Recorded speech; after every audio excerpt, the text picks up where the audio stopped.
Well, thanks very much. I mean, I'm not really an expert in attribution science, but obviously a much more expert than I am. As you say, I come from a health background, neither law nor climatology. But what I want to do is give a very brief overview of the range of health impacts of climate change, and also conclude by just saying a few words about the benefits of mitigation and perhaps adaptation as well. So we have the next slide, please. So this slide really is an attempt, an infographic we did some years ago, which is an attempt to capture a very dynamic and complex picture of how climate change can impact human health through multiple different pathways.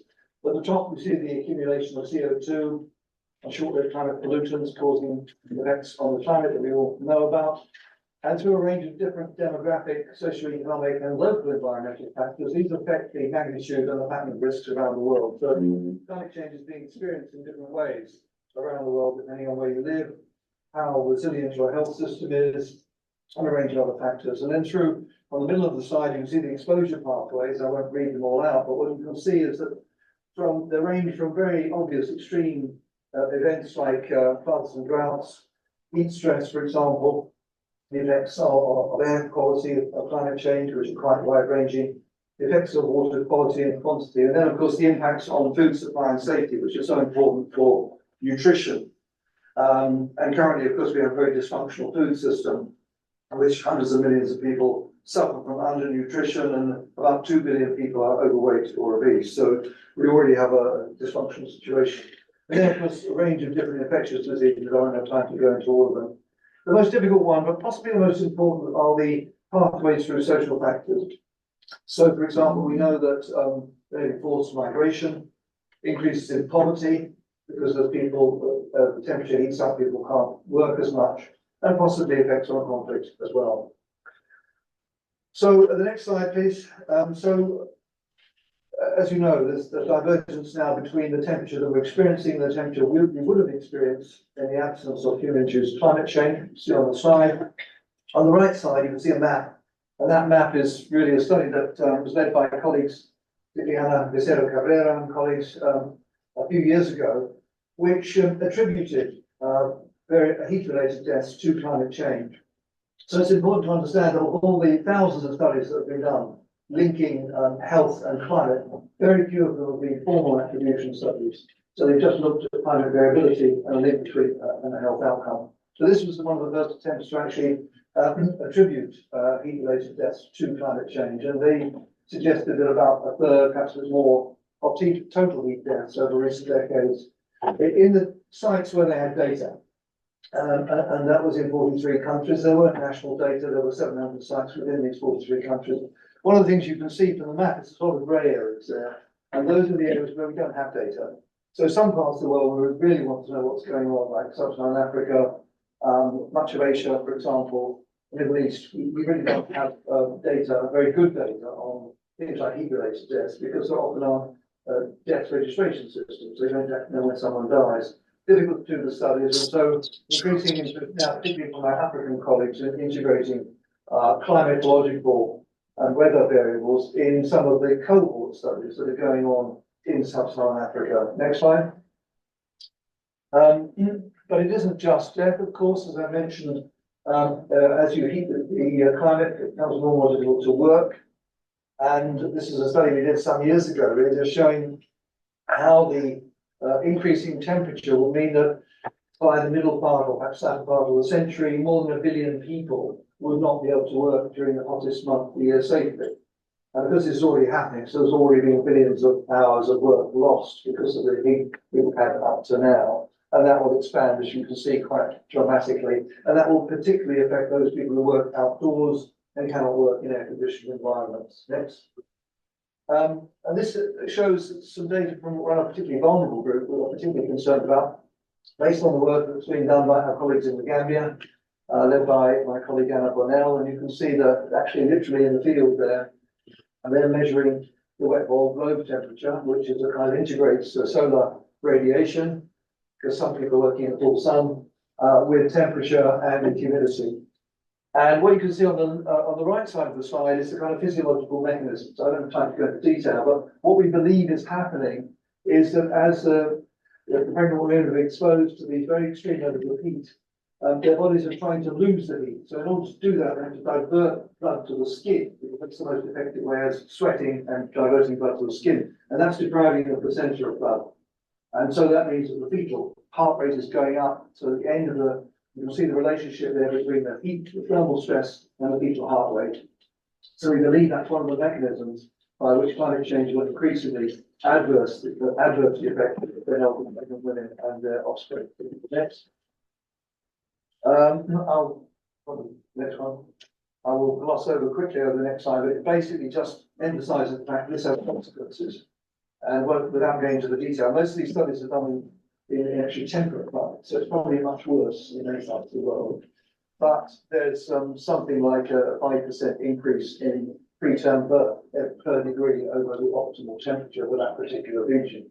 So preterm birth is very important because it has adverse effects for the mother and the child. Also, we now know it also increases the risk of stillbirth, so deaths.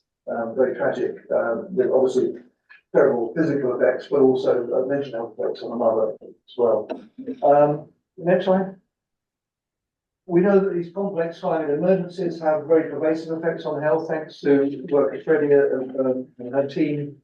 We know that some of these droughts become many-fold more likely and more intense due to climate change, but the important thing about this slide is the pervasive health effects of these droughts through many different pathways affecting nutrition, for example, air pollution exposure, which is a big health determinant, mental health effects, which can last a very long time indeed, airborne dust, water-related diseases, and many others as well. So these droughts do have very pervasive effects on human health and are difficult to adapt to. Next. Wildfires, again, we're becoming much more aware of the effects of wildfires, and they're not just in poor locations. We've seen obviously populations in California, for example, exposed to extraordinary levels of air pollution. So it can happen in rich countries as well, Canada, California, but also many other parts of the world. Again, big gaps in the data, not just sub-Saharan Africa, where we'd really like to know what's going on. And on the right side, you can see how death rates increase in the few days following exposure to wildfire. That's because people are inhaling smoke, and that smoke can actually drift for many, many hundreds, thousands of miles. When they burn the Amazon, you can see an increase in health effects in Sao Paulo, which is very far away from the Amazon. So it has very pervasive effects. Next, please. Plants can also increase death rates as well. And this is a recent slide from Yang and colleagues, but also involving some of my colleagues at London School, again based on data from 35 countries, over 700 communities. And the interesting thing here is that death rates go up. Not a massive amount, but there's definitely an increase. And that can occur quite some days after the event. So if you were trying to attribute the deaths, you would need to follow these populations up probably for a couple of months to really understand the full effects of these floods. And because it's not just death rates, it's also effects on how people are feeling, physical and mental health. And they're dying of cardiovascular deaths and respiratory disease as well, possibly because they're sometimes forced close together as refugees from floods that are transmitting infections between each other. Next slide. And then vector-borne diseases, well, this slide just shows us how these are two common mosquito vectors for the dengue, which is the most common viral disease around the world, at 5% mortality rate.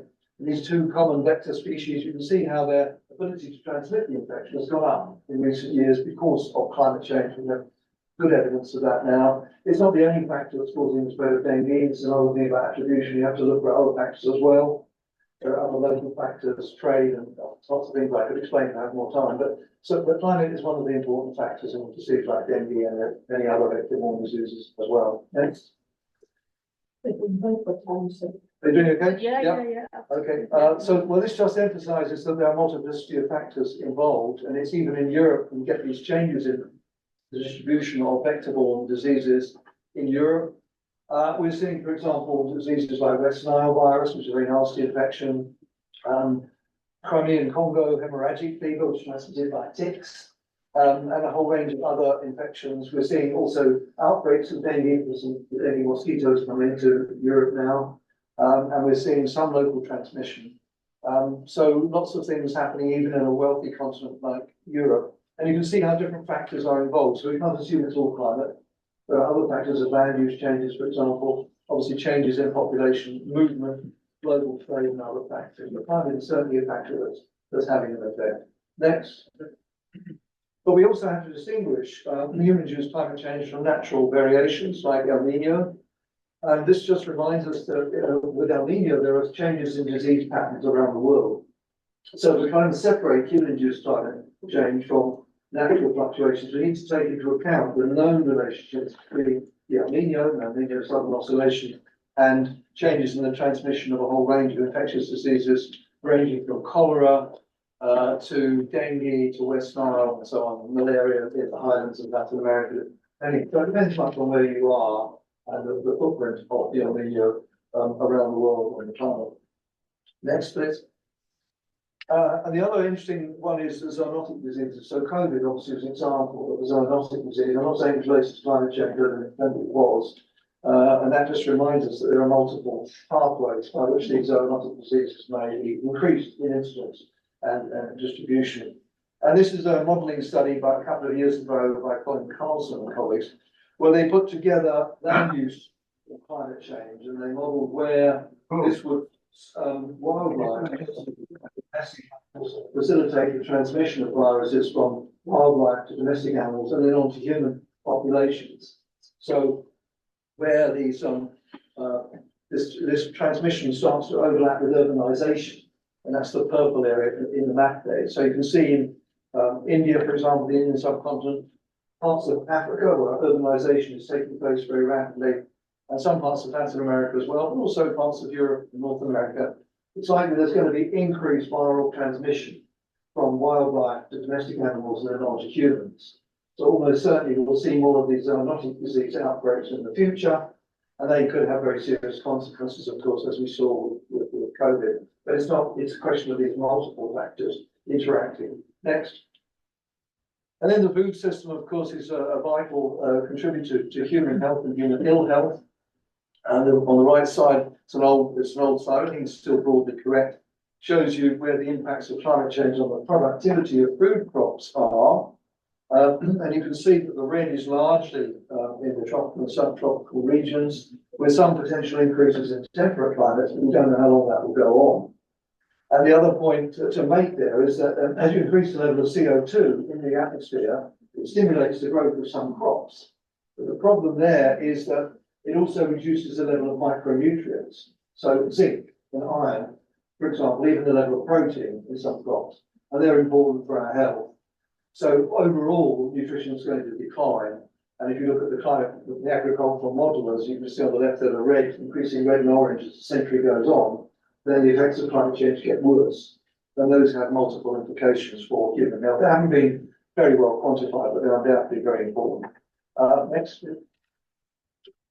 This is just to emphasise that there are multiple effects on the food system, including climate change, but many other changes as well, including changes in pollinators, pests, freshwater depletion, and so on. So I'll get to emphasise everything, but let's move on to the next slide. And I just want to conclude by also mentioning mental health, because it's been increasingly recognised that mental health is an important impact of climate change. It's often not factored in to the assessment of the health effects of climate change. And when people experience floods, droughts, wildfires, if you follow them up for months and even a year or more afterwards, you find that they have very high levels of anxiety and depression. It probably makes it more difficult for them to recover, affects their productivity, affects their family lives, and so on. And there's this concept of solastalgia, which is a very interesting one, which is of environmental grief. So when your local environment changes dramatically as a result of climate change, it's no longer familiar to you. You might be displaced, for example. Then you experience this intense environmentally induced grief. And the final thing is about climate anxiety. This is a study I had nothing to do with. It was an interesting study that was published a few years ago. And it was a survey of young people in multiple countries.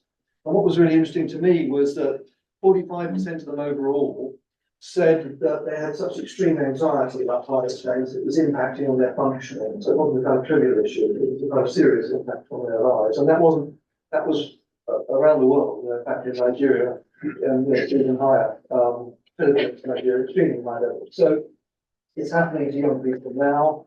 because they're already experiencing concerns about the future. Next. And so finally, in conclusion, just one or two words about the actions that we have to take in order to try and safeguard health in the face of climate change. And there are two types of action, of course. One is adaptation, and that means building better disease early warning systems for disasters, for communicable diseases, for heat, and so on. And those can have an effect. But we're seeing that very little adaptation funding, which is inadequate anyway, but very little of it is going into health, to protect health.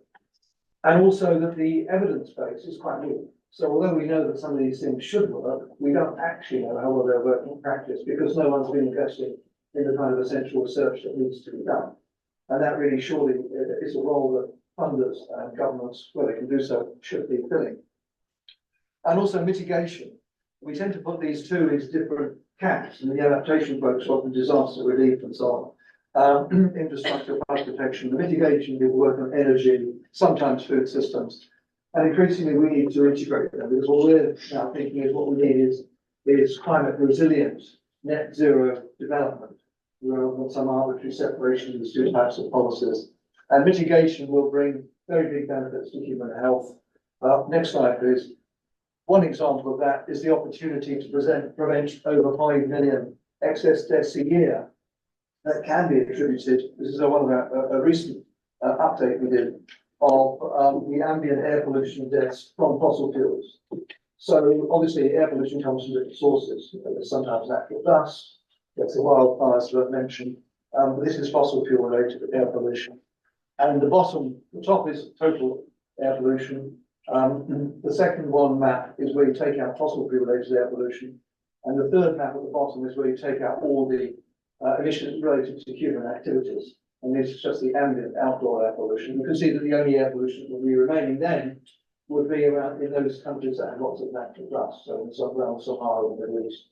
So we've essentially removed all the air pollution that we're all breathing in because of this very method, and that was causing millions of deaths a year. So that's a mitigation co-benefit, and we need to sell mitigation policies on the grounds not just preventing the dangerous climate change, but also the near-term benefits to health and well-being.